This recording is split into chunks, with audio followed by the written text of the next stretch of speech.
We're seventh generation on the farm here. My brother Matthew and my sister Melissa and myself. The Parvins were a large settling family in this area. We inherited the farm from our grandfather, Joseph Parvin. And as you mentioned, that tractor behind us is the first tractor that we had on the farm here back in 1938. We just put up 4 center pivot units, replacing the old carb hose technology that we previously used.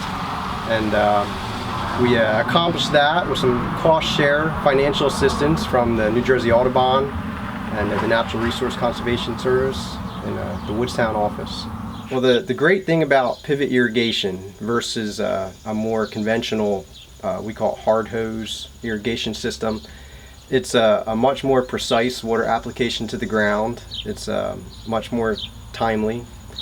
We can irrigate much more ground in much lesser time with these pivots, and the fuel savings that we have realized are astronomical. Our water from our farm ends up headed south into the Morris River, which eventually ends in the Delaware Bay.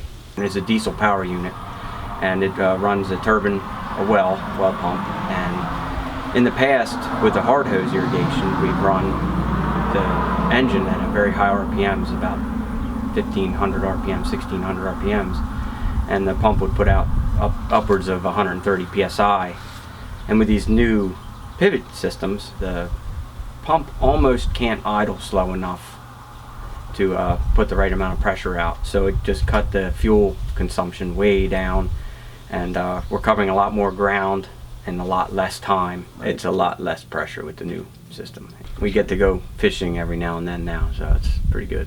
I'm in the office, and I try to make everything flow with the checkbook, make sure everything's coming in and going out as it needs to. Eric, when he came back to the farm, he was very good with numbers and the books, and he really went out and did a lot of research to find these grants and found the appropriate people to help get the information, and Eric really ran with it and was able to make these things come to fruition.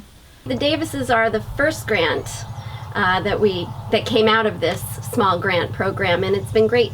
Shortly after, we were able to pull together an application and help fund their new irrigation system. Over 100 acres of improved irrigation efficiency was a great project to start with.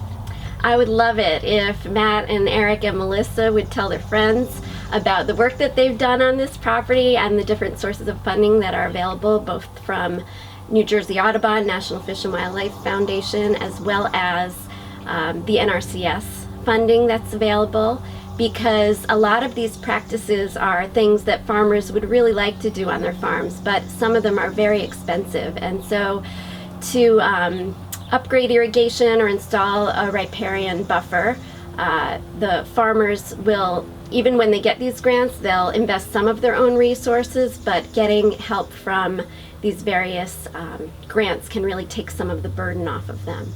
It's really remarkable for projects like this how many savings you can find across the board. So we would prefer to keep the green on the fields and keep the green out of the creeks and the streams and the rivers in the watershed. We want to advocate for and promote the use of practices on farms throughout the watershed to manage nutrients on the fields, keep them where they can do the work that they're intended to do. That's a cost saving for the farmers, and it's a savings for the water quality that we're trying to improve.